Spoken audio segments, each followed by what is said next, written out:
আজ প্রবাসী ভাইদের জন্য আমার ছোট একটি মেসেজ, শুধু প্রবাসী ভাইদের জন্য না, তাদের ফ্যামিলিদের জন্য এই মেসেজটা খুব গুরুত্বপূর্ণ।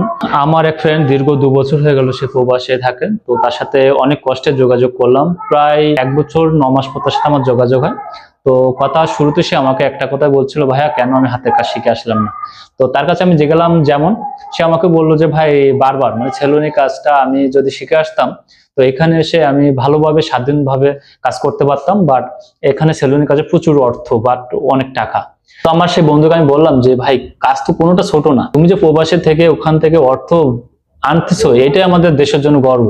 যাদের সন্তানরা প্রবাসে যে দিন রাত উজাড় করে খাটছেন, কষ্ট করছেন, তাদের সাথে আসলে একটু যোগাযোগ করার চেষ্টা করবেন যখন তাদের সুবিধা হবে, বাট তারা যখন আপনাদের সাথে যোগাযোগ করবে ওই সময়টাই জাস্ট আপনারা একটু সময় নিয়ে তাদের সাথে কথা বলবেন, তাদের মনোবল বাড়ে, বাট ফ্যামিলির জন্য চিন্তা না হয়, দেশের জন্য চিন্তা না হয়। আসলে আপনারা বুঝবেন না, যারা প্রবাসে থাকেন তারাই বুঝে আসলে প্রবাসের যন্ত্রণা। আসলে রাত শেষে যখন বালিশে মাথা দেয় তখন চোখের জল কিন্তু অঝরে পড়ে। চোখের জল নিজের আনতে হয় না, এমনি পড়ে। আসলে যে দেশের মাটিতে মনে করেন 2 টাকা কষ্ট করে সেটা মনে করেন ফ্যামিলির সাথে একসাথে বসে খাওয়ার একটা মজা আলাদা, আর প্রবাসে যে লাখ লাখ টাকা ইনকাম করে সে মজা আসলে মজা না।